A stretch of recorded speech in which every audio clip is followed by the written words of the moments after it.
people in our communities were waking up. It was that summer that the Union of BC Indian Chiefs decided that they were going to say, enough's enough. We want to handle our own resources, generate our own wealth, and look after our own people. So each First Nation, we said, needs to control their own destiny.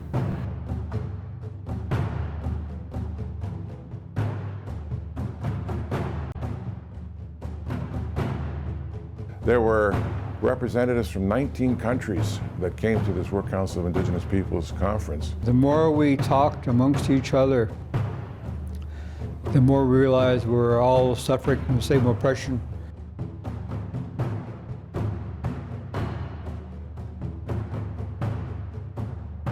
And he talked about his life in Bolivia and said that he was being persecuted. He thought that the time was coming when they were going to attack his children as a means of attacking him. The more you get into that, you realize the real important things, which is the love that Port Alberni people gave to us.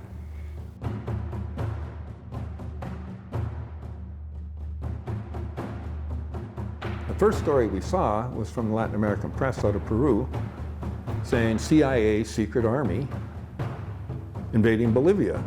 Everybody there is organized, so when they hit the streets, a lot of people hit the streets. That was the beginning of the end for the Bonzer dictatorship.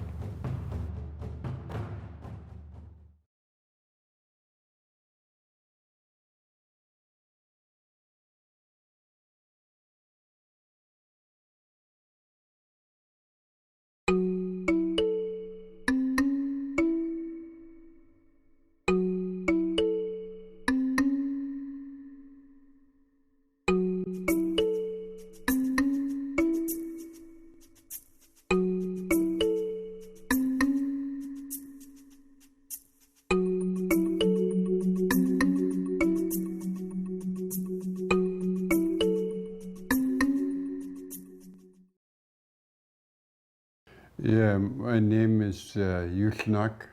I'm from the Hamayas tribe, Pesca tribe, and which is on the west coast of Vancouver Island. I started off basically logging in Gold River when I was 15 years old, and other than that, I was fishing with my dad all the time. We became very active in the 70s, I guess, after we had some discussions about the direction that we were going and the people that were looking after us, which was Indian Affairs. They would call the meetings for us to get together and they would set the agenda. And somewhere along the line in the 70s, we said, no, hold it. We needed to change things from within in terms of people exploiting resources and using or disregarding our rights in order to access those resources. You know, to set up a hydroelectric dam or to start drilling for oil or cutting down forests. It impacted us as the First Nations, and often we were ignored. Our rights were ignored, like our livelihood, our hunting, our trapping, and all those things were affected by those decisions where resource development came in.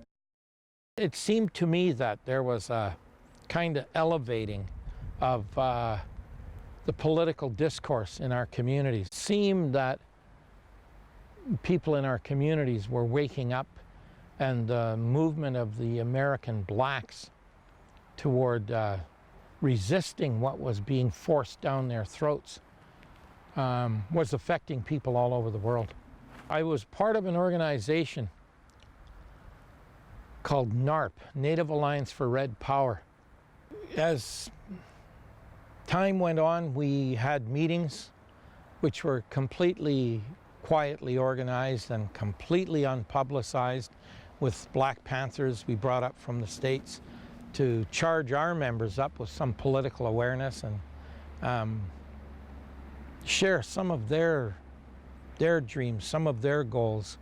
And NARP, I suppose you could say, was somewhat of a parallel to the American movement called Red Power. AIM, American Indian Movement. Same generally kind of ideas, the same kind of actions, the same sorts of political goals were part of NARP. We got together with a guy who was from university. His name was George Watts. He didn't know too much language, but he knew all about how the white man operates. And the first thing that we done was we sent some people to visit all the families that had children up here, which was a residential school at that time. They went to visit the families and told them what we were going to do, what we had in mind, is to close the school down. Families that had children there all agreed with us, shut the school down, which we done, and that was the beginning of the independence for a lot of us. At the beginning, a lot of people called us radicals, but we weren't close to being a radical. But we saw that that we could control many of the things that we're controlling today. So each First Nation, we said, needs to control their own destiny. And today you see that in nuu-chah-nulth very strongly. I took part in the late 60s occupying the Tseshaht Indian Residential School, and I took part in occupying the Alberni Indian Residential School twice before they finally shut it. I took part in the discussions around closing Christie Indian Residential School. I interviewed people a long time ago about their time in Indian residential schools and was interested in kind of bringing the effects of those schools out, letting that be known, and trying to do something about those unresolved issues.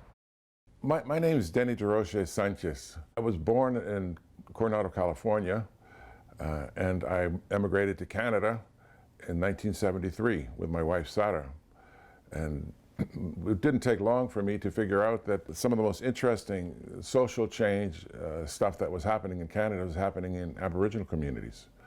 And so I went to work for what was called, at that time, the West Coast District Council of Indian Chiefs.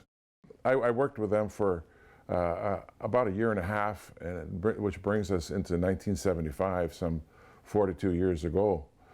It was a particularly interesting period of history because it was that summer that the Union of BC Indian Chiefs had a conference in Chilliwack and decided that they were going to say, enough's enough, we don't want DIA in our lives anymore, we want to handle our own resources, generate our own wealth, and look after our own people. And so they rejected government funding. And it was quite a volatile summer in many ways because the leadership was traveling around the province, getting people to be excited about a future of independence and self-determination and sovereignty as Aboriginal people. My job, because I'm not an Aboriginal person, was to work with the trade unions and the churches to try to get them to understand the social justice around Aboriginal land claims, is what it was called at the time, and the outstanding grievances and a chance to resolve some of those things. This is in the summer of 1975, and it was about the same time that George Watts, a local leader here with the Tribal Council of the day, and then was one of the leaders of the call to reject government funding, was approached by George Manuel of the World Council of Indigenous Peoples to host an international conference of Indigenous people. And I guess George Manuel had tried other places in Canada, but it was here in Port Alberni, maybe because this was one of the few places in Canada that had their own control over their tribal affairs.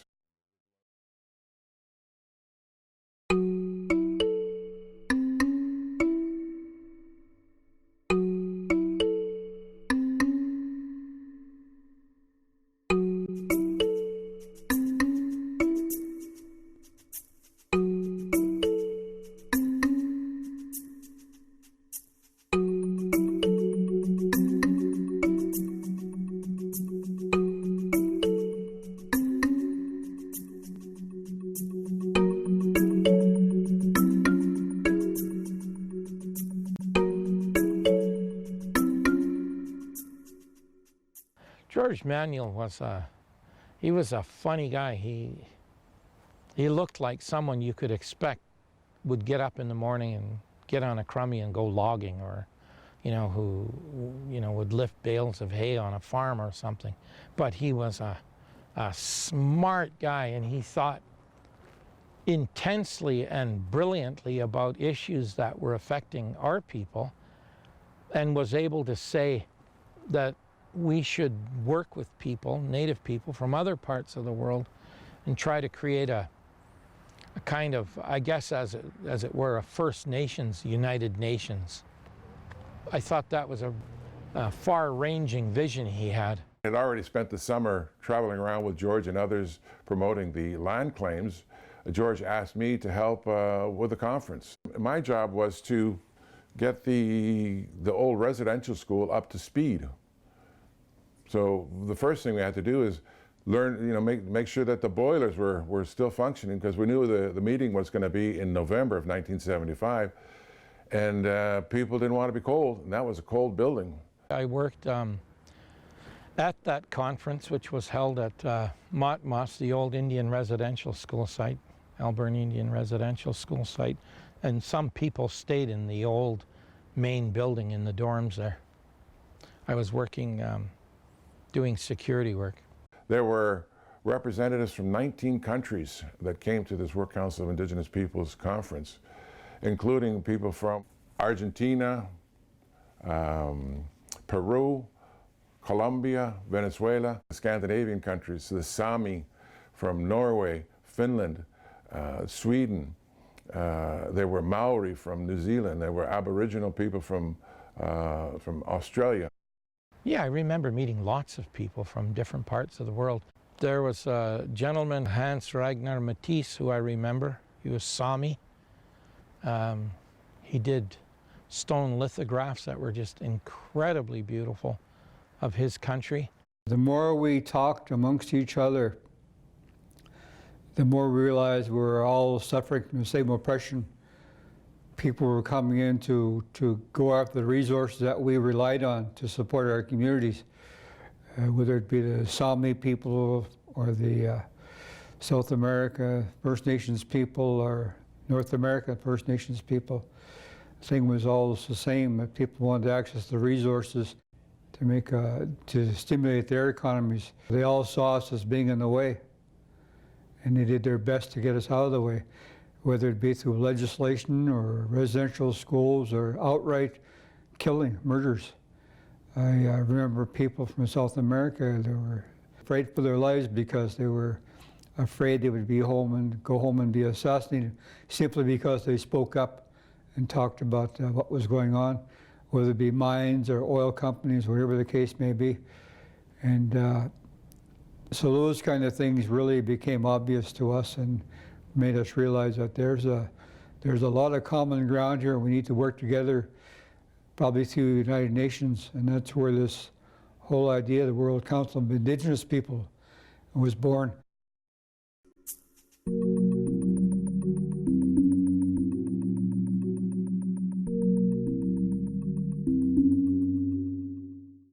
It certainly seemed like a wise thing to do. Native people, dark-skinned, dark-haired, dark-eyed people all over the world getting beat up by people from other parts of the world. So it seemed to me to make sense to try to create some sort of unified body. So they had translation services available at that, as part of the week-long stay of the conference. So anyway, my wife Sara was speaking Spanish, was there to help out, as was I, with the Spanish-speaking delegates. They would speak their indigenous language, but their second language would be Spanish. That includes the Mexicans, the Guatemalans, the Panamanians, quite a diverse group of people you can imagine. And it was a little bit of the Tower of Babel, so without the translation, it was difficult for some people to talk.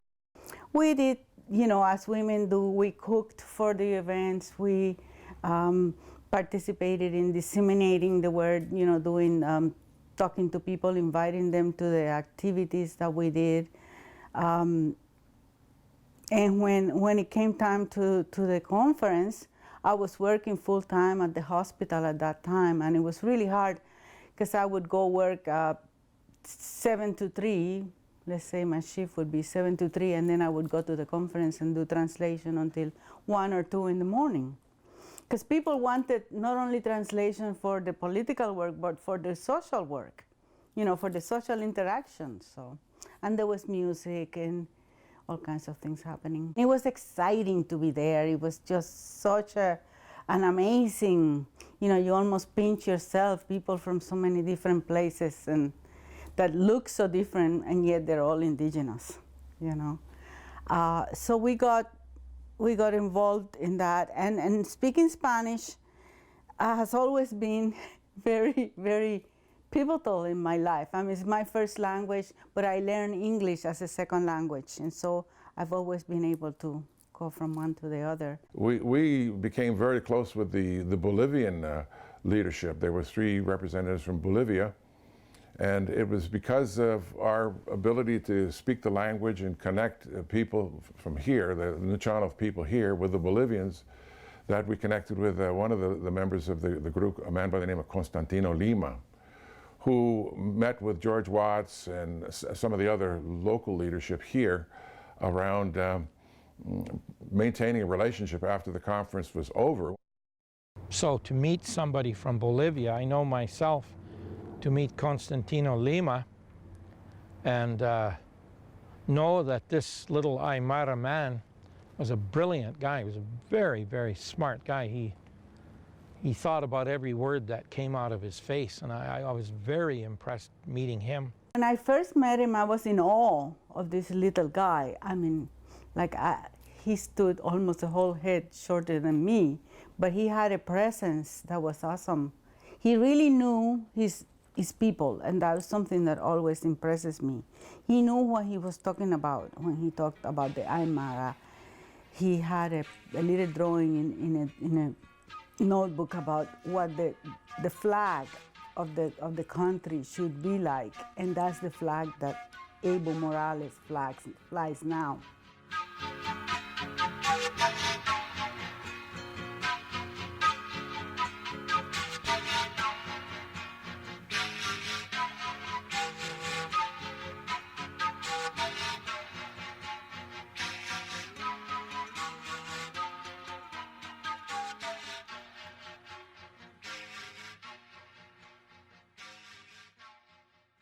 So when he talked about helping, sure, I could do nothing but say, I will help you as much as I can. Yeah.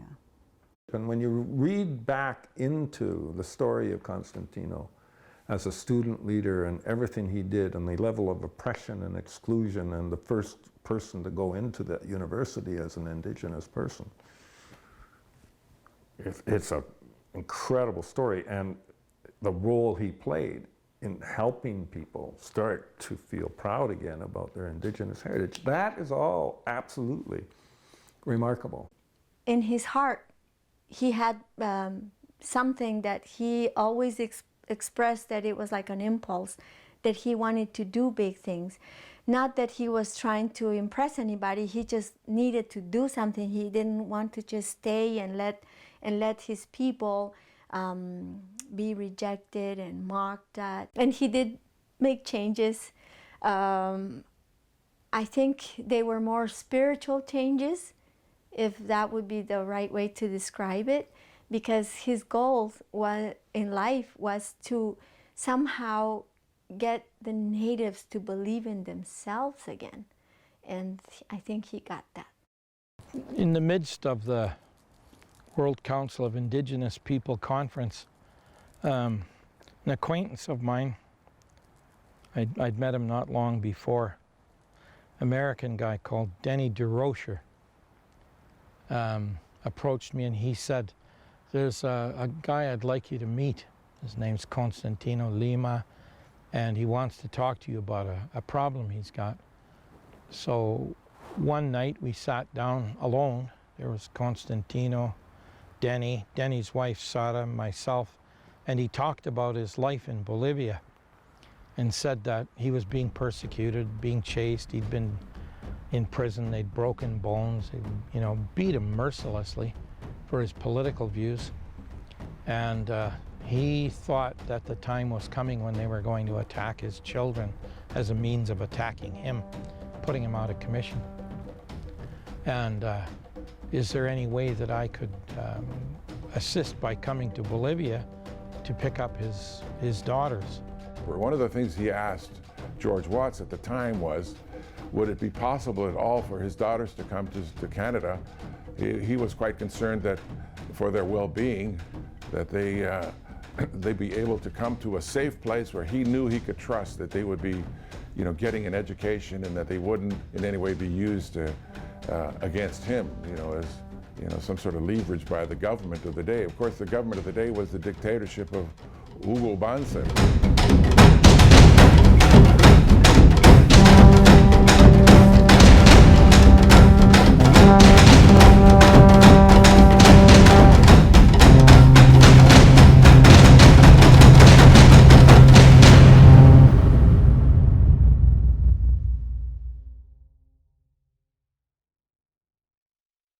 I had a chance to speak with Constantino Lima for you know, quite a long time while doing translation and just private talk. So he did told me first about telling George about bringing the girls, and he was a little bit, you know, not, should I do this? Would it be okay? And I said, well, you know, things don't happen if you don't ask.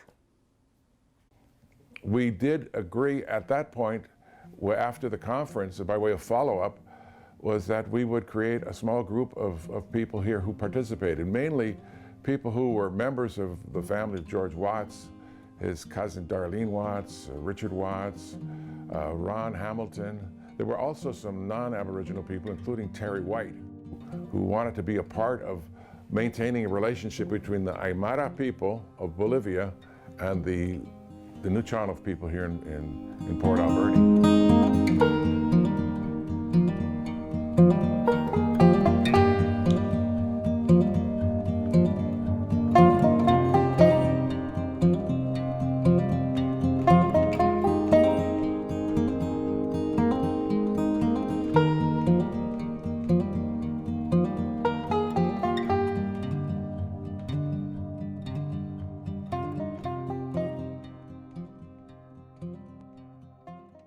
The first thing that we were able to do to be helpful was to bring these 3 girls to Canada.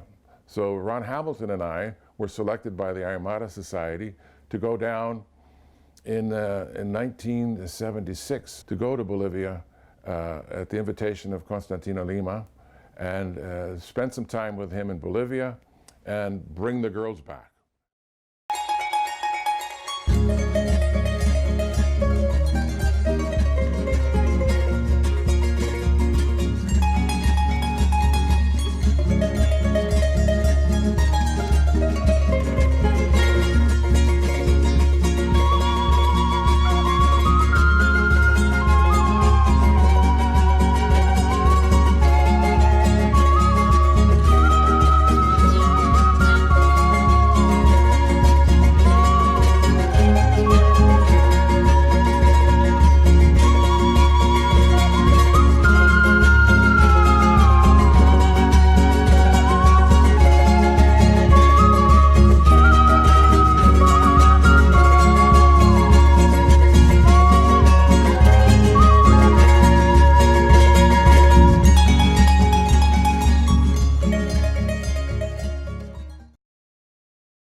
He and I went. We went to Bolivia. We picked up the girls. We met Constantino. We met his older brother, David. We spent enough time there that we got a feeling for what they were involved with the Aymara people. We traveled into the Altiplano, the flatlands of Bolivia. We went to Constantino and David Lima's home village, small little community, and spent time there. We We traveled about and got a good look at that country. And I could see myself working very hard to help that man who was part of that political process achieve his goals by helping him with his children. Well, that takes us to the time where we got the three girls. They're named Monica, or actually let's go chronologically. Antonia, who's the oldest, she was 11, Monica, 9, and Gloria was 8 at the time. So they had 3 fairly young children. And so they went off to Canada with these, you know, with me, this tall guy, and my friend Ron Hamilton, who, you know, had, he had a wonderful way of relating to people at just a human level, you know, through, you know, hand gestures and just, he's a kid magnet. He plays games, card games, and different kinds of silly games that kids love.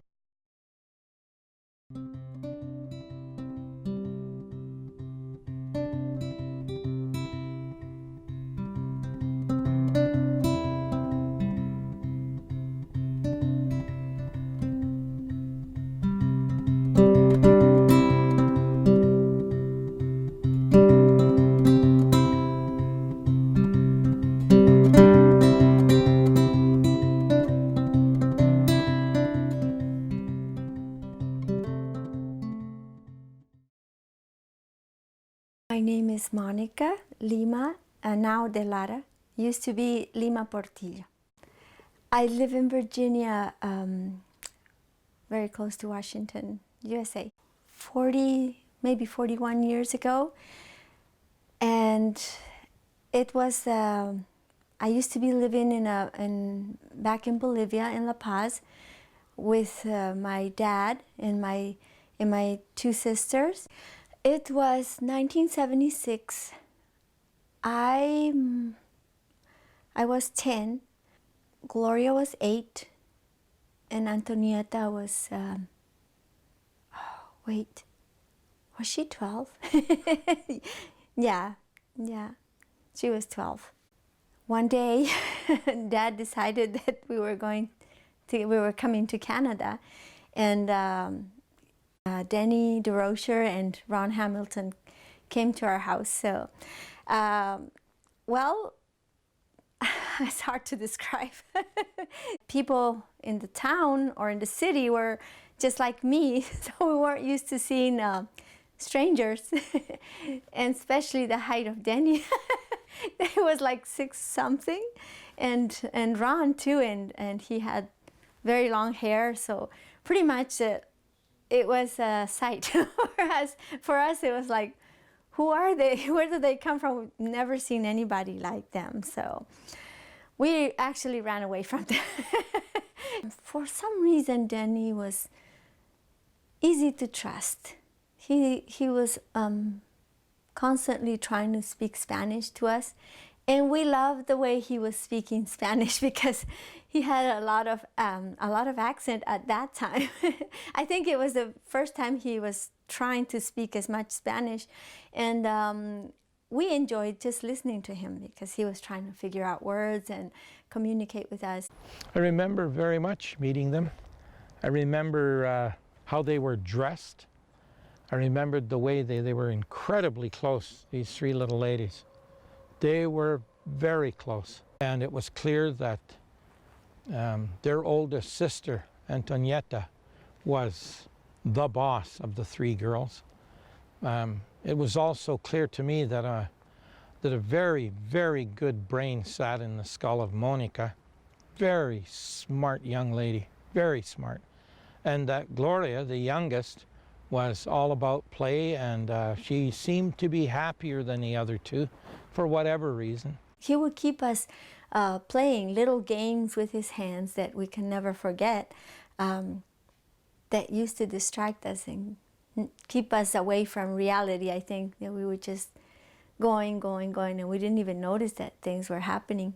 My dad had gotten us together, and he said that he showed us in the map where we were going. He pointed Vancouver Island, and he said that we would leave with Denny and Ron We didn't really understand why, and I'm actually glad that we didn't realize what was actually going to happen. He just gave us orders because Dad was a very strong person, so he pretty much said, "You're going." There's no questions. But we knew he loved us. He always made sure that we knew he loved us. So we trusted that whatever he decided was going to be okay, even though we were a little bit scared. They obviously felt safe enough to travel with us, and having spent 2 weeks with them, and with the blessing of their father, and with all kinds of paperwork, we took them to Canada. When we arrived in Peru, you know, we were given a shakedown at the airport because people were saying, who are these foreigners with these obviously, you know, indigenous children from the Andes? And so, I mean, they thought it could have been some sort of smuggling ring or something. Anyway, we were wise enough to anticipate that, and had all kinds of documents with all kinds of seals and stamps and official-looking things that were notarized. And certainly at that time, maybe it's still the case, the more stamps and seals you have on, the more official something looks, the less likely people are gonna bug you afterward. We got through Peru all right. We took the 10-hour flight and arrived in BC, and that was one phase of the work. You know, to check. We brought the girls to Canada. The very first day, probably, we got into the tub because Anita Watts, George's wife at that time, she was helping us get into pajamas and getting us ready. And we got into the tub, and comparing to the way our life was in Bolivia, it was a big difference, because in Bolivia, yes, there was, we used to go and take baths to my uncle's house where he had a bathtub, but water was never that hot. So the first impression was like, oh my God, this water is boiling. I think I love Dairy Queen. That's something I hadn't seen before. And we would just be happy if George would take us there, the times that he would take us there. George loved doing little things that dads do. So he would like, let's sneak out for some Dairy Queen, and we would do that. Bringing the girls I was expecting my first child when the girls arrived. I had my child in August, they arrived in May. So I didn't have any experience as a mother, none. But somehow that fell on me, being the mother figure for these 3 kids. And it was quite emotional.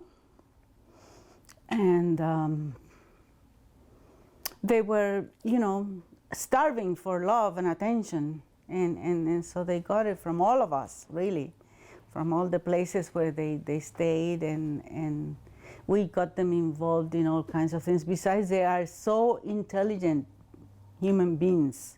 They were from the time they were really little, and they were 8, 9, and 11, but they talk like they were adults because they have lived so much. What they had lived, the experience that they had had of having the secret police burst into their homes and drag their dad out by the scruff of his neck and beat him up in front of them, and be left, alone with nothing. At some points, they were alone in the streets of Bolivia, of La Paz, with no adults, and they looked for their uncle's house. And, the things that they lived through were incredibly harsh for 3 little girls that age. So getting into normal life into Canada was something that they did like seamlessly, and in a matter of 3 months they were speaking English. They were #1 in their class in school. They were integrated in their normal grades in school, and they were doing wonderful. So we just tried to feed that effort that they were making with our own, help. And then they were in, Antonieta was in gymnastics and did really well, and they participated in all kinds of sports. They're full integrated little kids into the life of Canada, so it was good.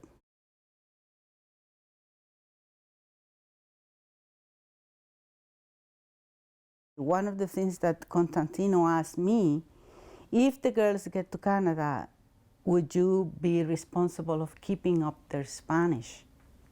Talking about language again, because I want them to always speak Spanish. And like I said, they learn English in 3 months. They just like, and they don't have any accents. I have my accent from forever, but they don't have any accents. And so it was my job to help them and tell them, you know, stories in Spanish, play music, have books available that they could read, those kinds of things, and write letters to their mother. Because I wanted, as a mother myself, as soon as I had my kid, I had all these questions in my head. How is the mother feeling? How is their mother feeling that they, you know, if she doesn't get any news from them? I remember participating, you know, listening to Sara say, well, you know, they have to learn English, and then working hard. And I remember one particular thing, trying to get them to say spoon, and sitting with the 3 of them and saying, now you repeat after me, spoon. And all 3 of them, like a little choir, a spoon. And I said, no, no, no, spoon, a spoon. And finally really exaggerating and saying, S, coming out between your teeth, spoon. All 3 of the girls, a spoon. So we were living with George for about a year, and then we moved to an apartment. Then after that, we were in separate houses. I was at Dixie Watts, and then I went to Mrs. Hack's and Mr. Lothar's, that is next door, and then I came with Mike and Esther. Right now we're in the farmhouse he lived in, yes. Mike and Esther's place at the time. How are you feeling being back in this house? I remember Mike laying on his back, because his back was always, I think, hurting for something that his vertebra. And in those years, you could have a cigarette indoors. so Mike was always making circles with his cigarette, smoking, and I was like beside him, catching all the circles. Just sitting right here with Esther too, with the baby, with Anna, who got born, I think 2 weeks before I came to live here. I think 2 weeks. She was a newborn baby, and just her smile was so adorable. I think she had Mike's smile. She still has. I was pregnant with my first baby at the time, so I would have been 22. So suddenly I have a 10-year-old daughter. So that in the beginning seemed kind of odd, but you know what happened was it was this mixture of younger sister daughter kind of experience, and Monica being with us was so wonderful when Anna, our first daughter, came into our lives, because she was she'd been around babies probably more than I had, and you know, I remember Anna would be a bit colicky, and Gloria was the one, you know, 10 years old that she was, who would show me how to massage her belly so that, you know, to make her more peaceful. She was an amazing student. She just very quick, picked things up really quickly. And school, she loved reading, and she loved the C.S. Lewis books. And at the end, when she went back, I think she hadn't read them all. So So I sent her the series to back to Bolivia when they left. What I liked about here was the fishing. The fishing that the natives did together, the big nets that they threw. I thought that was awesome, and we were with the rest of the ladies just along the river, and waiting for the parents or the men to do the fishing, and we were just swimming a little bit around the edge of the river, and the moms were getting prepared the smoked salmon and the drums. Those are wonderful things. And the canoes. Ron was always singing, and along with the rest of the elders, that was Simon Lucas. I think he was still young then, but they were the ones I would remember best, because they were singing, and the music always comes. It stays forever. And they really loved us. I miss George. I'm sorry.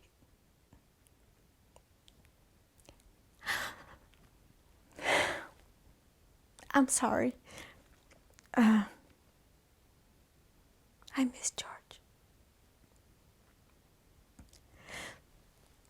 Sometimes you think you lose a dad and a mom.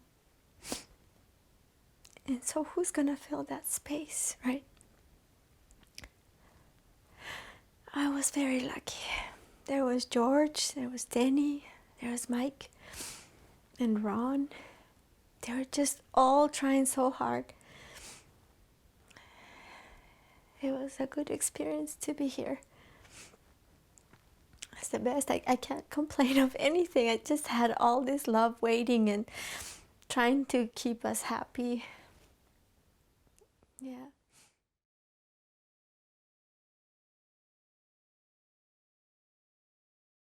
You know which one I also like? What? I like most of the ones that you said, if not all. I don't think there's one I didn't like, right? Okay, which one? It's, You Are My Sunshine. That's one of Flynn's favorites too. Flynn?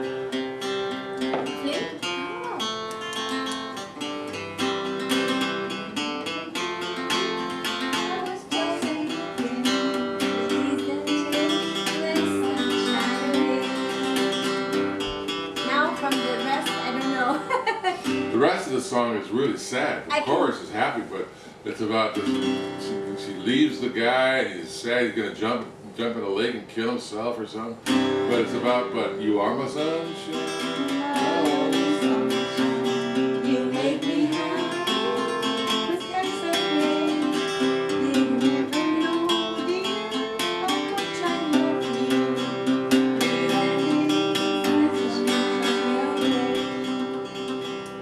That's a good song. Did you ever sing that to your kids? Did they? Did Oh, I sang all. They know everything. They sing.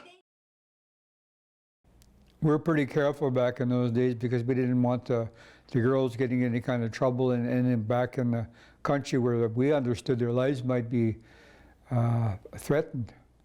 And their father, we know he was under a lot of risk for retribution from government and other people that may have did not like the way he spoke out. Soon after the girls left for Canada, the father was in fact arrested and spent a year in jail. It meant that all of us here in Canada, we kind of shifted gears. We connected with Amnesty International, with the World Council of Churches, and with the Survival International in Germany. And so we all went into an international campaign to pressure the Bolivian government to let him free. And what happened was, after a year in prison, he was set free. I got a call from him in Nanaimo. He was expelled without a dime. I think he went to Peru and got some money from a church organization. They got him a ticket, and he arrived as a refugee in the airport in Vancouver, and phoned me from Nanaimo. We were all stunned. Nobody knew anything about it. And so he lived here for about 6 or 7 months, during the time the girls were here. But what was clear to all of us is that Constantino was was not interested in being a refugee and being absorbed into the Canadian society. His thing was to always go back and be involved in the political, historical struggle. That was his calling.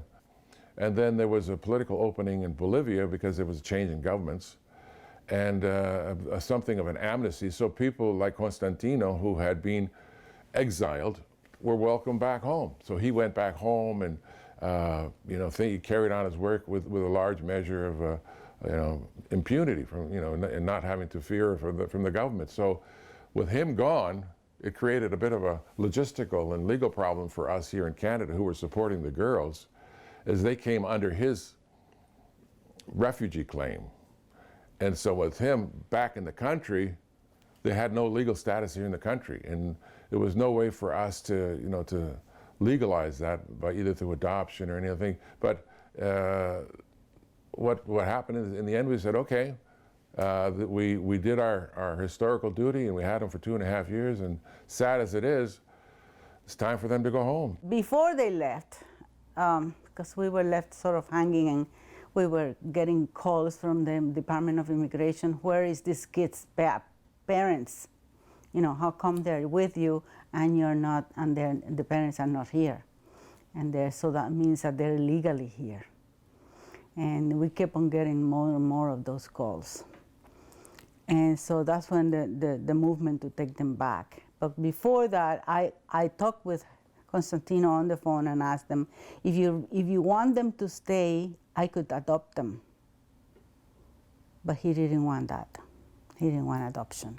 So we said, okay, so they have to go back, and that was it. And I think it was a good thing because they connected with their mother, and they regained that mother-daughter's relationship, which is invaluable and needed for any person.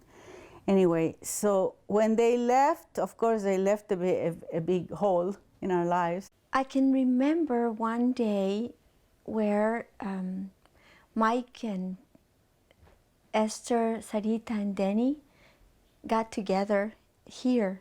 I think there was a small table, but I remember that Sarita was smoking a lot. Like, it was the first time I had seen her smoke so many cigarettes, and they sent us upstairs, I think just to play, but I think they needed to be alone. And when we came back down, they were crying. Sarita and Esther were crying. And we knew something big was happening. Next thing I remember them telling us that we were gonna go back to Bolivia. And my first feeling was, I'm finally gonna see my mom. When they went back into Bolivia, it wasn't easy. There's a lot of layers to their story, and layers that are so difficult and so troubling that I know for me, you wonder whether one made a good decision at all. In any case, we didn't have a legal basis to keep them anymore, and so it was complicated. I didn't know all of that as much as Denny did. That they had to go back. Gut-wrenching thing. Good or bad, I don't know. I don't get to be the judge of that. But I knew the girls didn't want to go back, which was too bad. If they wanted to continue to be here and to enjoy the life that they had here, which was very different than their life in Bolivia, I would like to have facilitated that and helped them stay and have a life here. That wasn't going to happen. They needed to go back. They were angry. They were angry, I think, at their father. But they're just remarkable. Absolutely unbelievably remarkable people.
Yeah, so my name is Michael Lewis. I'm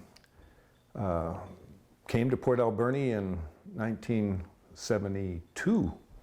I got asked to come into the community because of race relations, and I did community organizing, and we had quite an engagement across the community between Aboriginal and non-Aboriginal people.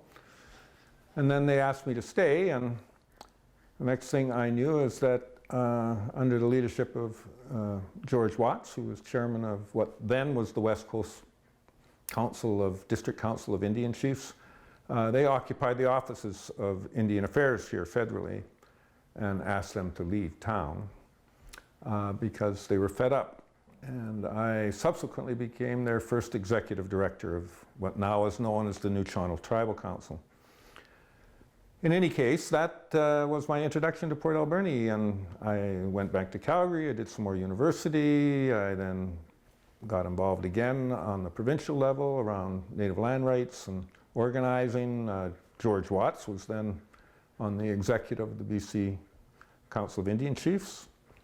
And in 1975, the First World Council of Indigenous Peoples Conference was here. I wasn't involved directly, but when I moved back to Port Alberni after being married, I got involved with the Aymara Society, who you've heard about, and the people involved, all of whom I knew from my previous experience, and also the family of Denny and Sarah de Roche, who were close friends of ours. So out of that context, we created, through the Aymara Society originally, but we created a little group called the Bolivia Action Coalition. I became aware of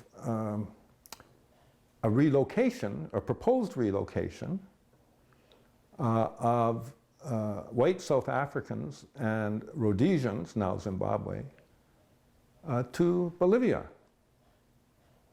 And that I found very curious. Why, in a country like Bolivia, where 60% of the population is Aymara or Quechua and a few other groupings, would the Banzer dictatorship be bringing white South Africans into this country of Bolivia? That prompted me to start doing a bit of homework and digging around and so on and so forth. At that time, I was chairing a commission in the United Church provincially here in British Columbia. And I used that position to inquire of the organization sponsoring this project, not yet underway, but promoting it, called Food for the Hungry. And not long after this research began, I heard about another project of the relocation of refugees from Southeast Asia, then resident in Thailand, right, from Cambodia and Laos, to be brought into Bolivia. And like the other proposition, they get 160 acres and a house free.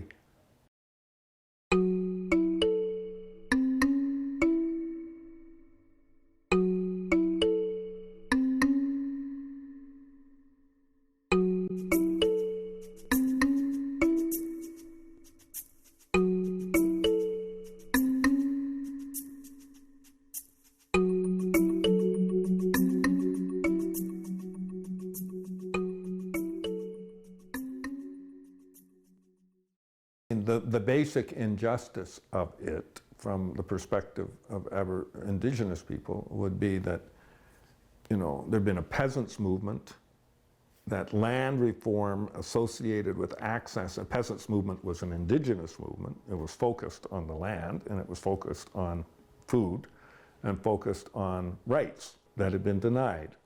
You won't deal with land reform or provide the means by which indigenous rights to land and livelihoods associated with it can be advanced, and yet you're prepared to bring in groups from Southeast Asia and provide, a quarter section of land and a free house, set within a context of taking these poor refugees, who, as it turned out, were mainly among the Hmong, or the Mayo tribesmen, indigenous people actually in Southeast Asia, who had been the CIA's secret army.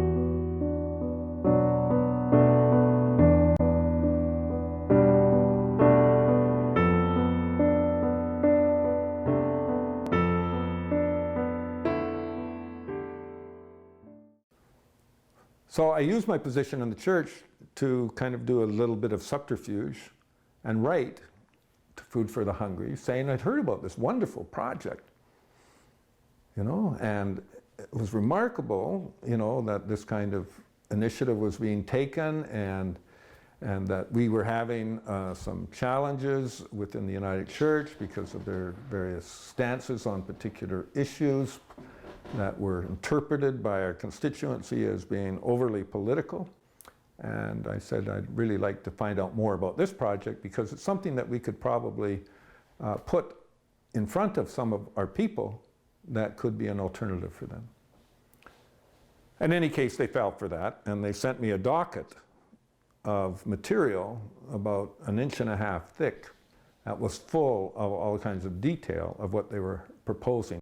We started to do some more research. We were receiving publications from Latin America and from institutes in the States, from like the National Congress on Latin America, and also our friends from Europe, from the some of the think tanks in Europe. And we said, we have to do something about this. So we developed a position paper, and we elaborated everything we knew about all these movements afoot to bring these migrants or immigrants to Bolivia. It was essentially was run by the wife of the U.S. ambassador. His name was Thomas Enders.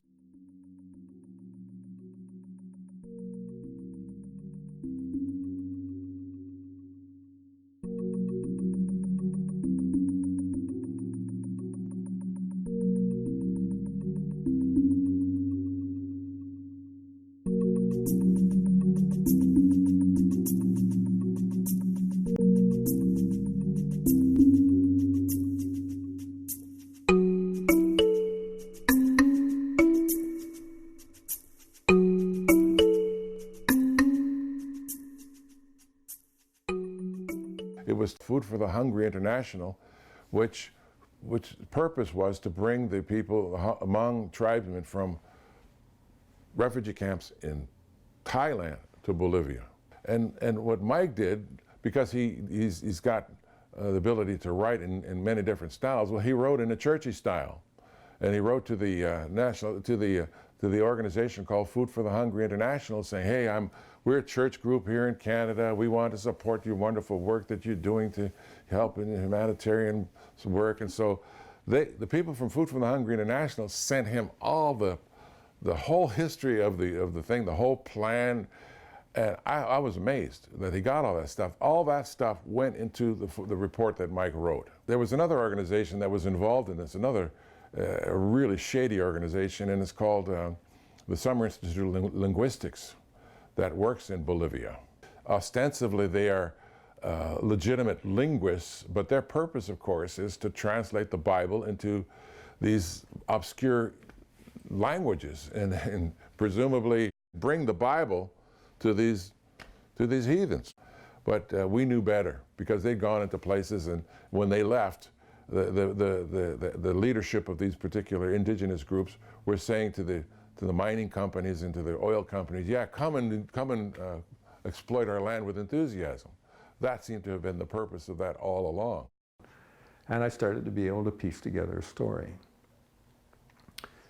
You know, the story of the migration, the story of the linkages, who the refugees were in relationship to the Hmong and the CIA operations, figuring out the linkage to Thomas Enders and Mrs. Thomas Enders.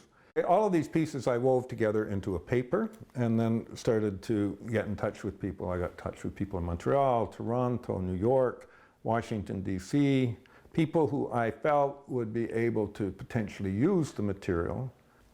So the first place I went was New York City, to a place they call the God Box. It's the headquarters of the National Council of Churches of Christ. And I'd made an appointment with the director of the Latin American section. And I walked into his office and I said, I'd like you to look at this executive summary. He looked at the executive summary and his jaw dropped open. And he said something like, oh my God, you know, is alive and well. He said, you're not going to believe this, but Mrs. Thomas Enders at this very moment is across the hall in the Asia section lobbying to get financial support and other supports for the relocation of the Hmong people into Bolivia. He phoned up Bill Wipfler. Bill Wipfler at that time was known as the foremost kind of human rights lobbyist on the Hill. We got together for lunch. They started talking. They started dealing with strategy. I said, okay, I've done my work there. And then I met with the Mennonites, who were also very active in Bolivia and were a very progressive wing of the Mennonites. And I met with the U.S. American Indian movement and others who were working on indigenous issues out of Washington. Anyway, I made the rounds, and I did the same in Toronto and Montreal with the churches. And I just asked them one thing. I said, just, you know, keep my name off of the way you use it. Use it as you will. The documentation's there. I'll give you any backup more than you need. Keep my name off it. I mean, we'd worked, you know, in human rights work before, and we know people that, you don't want to take unnecessary risks. So I didn't really know what the impact was going to be. So we put together a position paper about these migrations. And so between myself, Mike Lewis, and my wife Sarah, we put it together, translated it, sent it to Bolivia. So imagine this thing arrives in Bolivia and people were absolutely stunned. They knew nothing about it. We came into possession of this thing, and I said, I read it and I said, this has to be in Spanish. Definitely, this has to be in Spanish. So I was still working at the hospital, doing my work during the day and translating at night. I think it took me a couple of months to, I had an Olivetti and I translated and typed it in Spanish. And never did I have a thought that that draft would be published in the papers in Bolivia.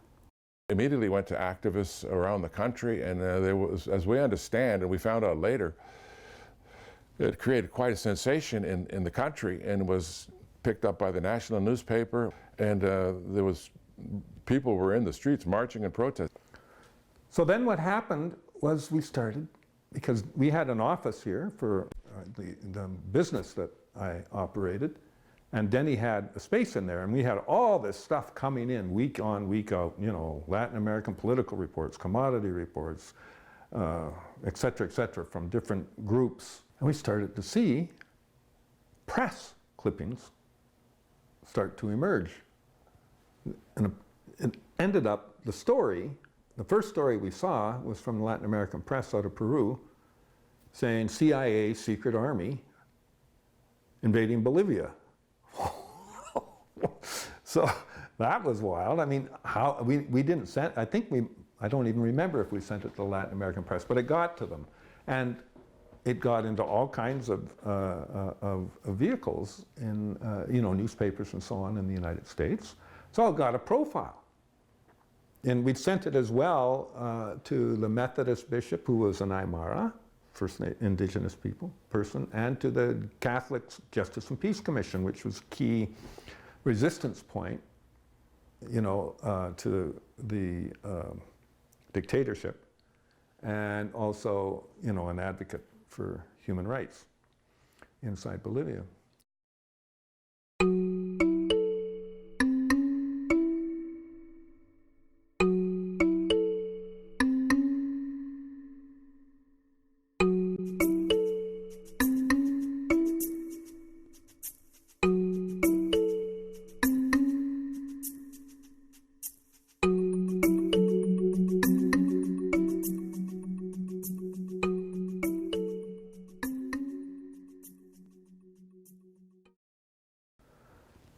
So we really didn't know what the impact was, except that it got in the press, and it seemed to stop the project because we stopped hearing about this project. So we felt good about that. Everybody there is organized. So when they hit the streets, a lot of people hit the streets. So that's what happened, and we understood that it in fact stopped the thing cold. We, of course, were stunned. We didn't know that. I mean, we sent down a draft. And its draft form was published in the paper, and it created quite a sensation. And so we found out that it stopped the migration. They went somewhere else. The Hmong ended up, I think, in Louisiana and became fishermen. And there was, some are in California, but the Hmong Hill tribesmen they're not in Bolivia.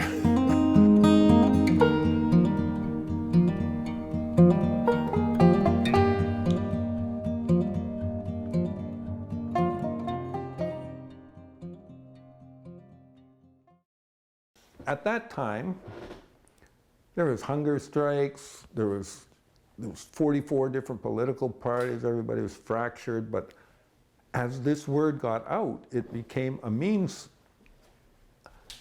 by which people began to come together. And they started to build alliances that were kind of strengthened and solidified by virtue of this particular issue. And that was the beginning of the end for the Bonser dictatorship. So we heard later from our friends from the National Council of Churches is that there were Senate hearings on, international relations or who knows what, and the Summer Institute of Linguistics is saying, who is Mike Lewis in Port Alberni, British Columbia, Canada? Why is he saying all these terrible things about us? So it was interesting, that here we are in Port Alberni, and somebody in the Senate, the United States International Relations is saying, why, how come these people are coming to us for money when they're such a disreputable group? The story unfolds as to how people were able to use something like that. It was really inspiring to me, not so much for what we did, but how they were able to use it and the way in which they mobilized and the way in which they achieved a result that Indigenous people here really started to set the stage for. George Watts and others through, the agreements they had with George Manuel and the political strength they had to organize across the globe. Here we are in 2017 to see how far Bolivia has come. It would be a very important thing for people to see where things were back in 1975 when we started and where they are now, where they have Evo Morales, an Aymara person. He's now recognized as one of the brilliant leaders in Latin America today and well respected worldwide. Maybe we added a few grains of sand in the balance of history that allowed the Bolivian people to make decisions and to become able to become more self-governing and self-determining as a people that may have helped Evo Morales become the president of the country. you know, eventually, because it was like they had like a series of 150 military coups over the life of the country. And so it was like a joke. Oh, there's another coup in Bolivia. I remember when we were in Bolivia, when Ron and I were in Bolivia we took the girls back, there was a coup in Cochabamba. And so people in Bolivia know all about it. They're kind of cynical about it because what happens, oh, they play military music on the radio, military marches and stuff.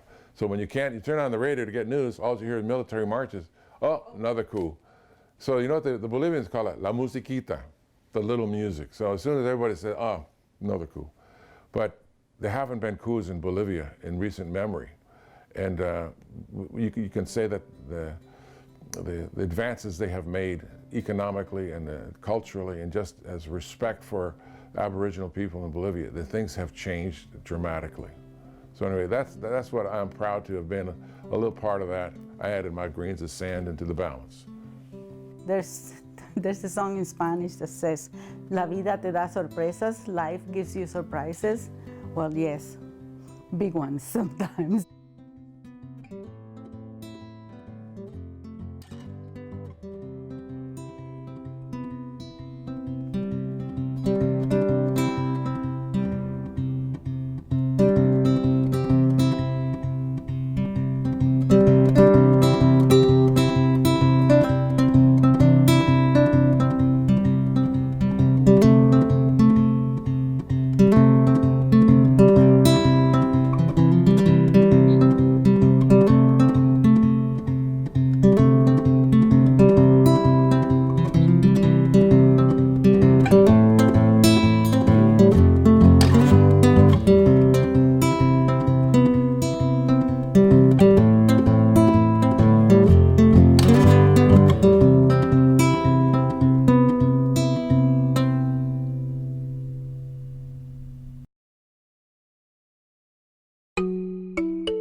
Important to get some working understanding of the word solidarity. It has to do with a relationship between groups of people that is not self-interested, but rather, hey, when you guys win, when you succeed, we succeed. When people get together around a common goal, something that they believe in, you can move things, you can make things happen. That is a good experience for all.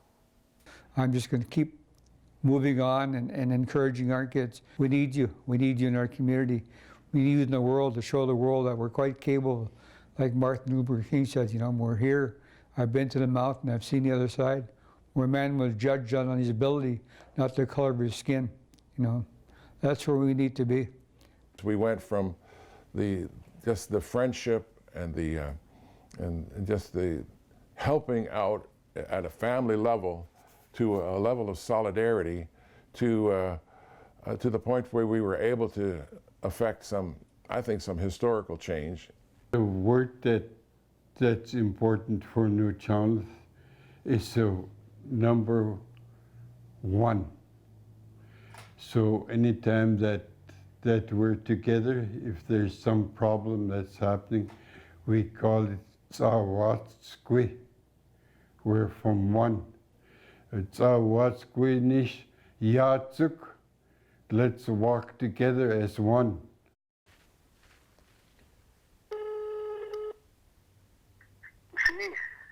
Hola, papi.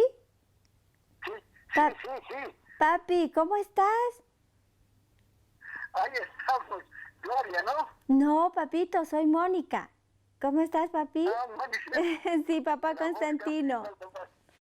Ok, papito lindo, y casi ya no hay minutos. Entonces, ¿quieres decir algo al pueblo de Port Alberni? Tuvieras que ser lo más breve posible porque cualquier rato se nos corta. Perfecto. Mira, simplemente decir, caramba, a todos esos hermanos y hermanas que me han cobijado, que me han ayudado, muchísimas gracias. Gracias. Y aquí en mi corazón, en mi mente, siempre estoy con ellos.